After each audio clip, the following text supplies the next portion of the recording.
अस्सलाम वालेकुम।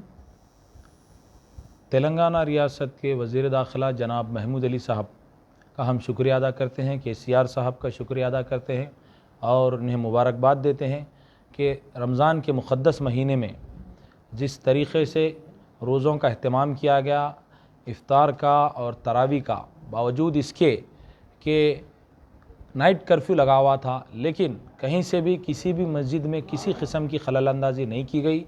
Police department के इस काम का हम पुलिस डिपार्टमेंट के साथ साथ हमारे वज़ीर दाखिला को हम मुबारकबाद देते हैं, क्योंकि महमूद अली साहब कमगो है और ख़ामोश मिजाज हैं। उस पर कई लोग जो है उनकी तनक़ीदें कर रहे हैं, वो जवाब नहीं दे रहे हैं। जब हम उनसे कहते हैं हम जवाब देंगे महमूद अली साहब, तो वो कहते हैं नहीं, जवाब देने की ज़रूरत नहीं है, दरगुज़र कीजिए।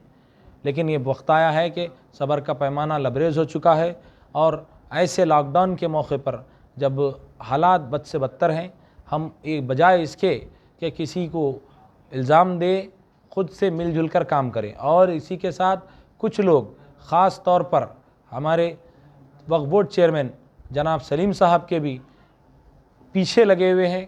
वो कुछ भी करते हैं तो उस पर वो तनक़ीद करते हैं। उनका मकसद ये होता है कि सिर्फ़ तनक़ीद की जाए और उसमें वो उनके ऊपर जो है इल्ज़ाम लगाएं। और मुसलसल सलीम साहब ने जो काम किए हैं वक्फ़ बोर्ड के अंदर, इससे पहले इस किस्म के काम नहीं हुए। मैंने इससे पहले देखा है कि वक्फ़ बोर्ड ना तो राशन की तक़सीम करता था, ना किताबों की तक़सीम करता था। जब से सलीम साहब आए, उन्होंने 2 साल 3 साल नोटबुक्स, कापियों की तक़सीम की गरीब लोगों में, और जो बीमार होते हैं वो बीमार लोगों के लिए भी उनकी जानिब से कई एक वक्फ़ बोर्ड की तरफ से इमदाद की जाती है। उसी तरीक़े से कई एक वक्फ़ के इमलाक का तहफ़्फ़ुज़ के लिए बेइंतहा कोशिश की गई। इसका मतलब ये नहीं है, मैं ये नहीं कह रहा हूँ कि 100% वक्फ़ के इमलाक का तहफ़्फ़ुज़ कर लिया गया है। वक्फ़ के इमलाक के तहफ़्फ़ुज़ करने की ज़रूरत है, लेकिन जैसा कि किसी शायर ने कहा है, शयातीन इबलीस जिन्नात व ख़बीस जो ख़ौफ़ में न देखे औक़ाफ़ में देखे।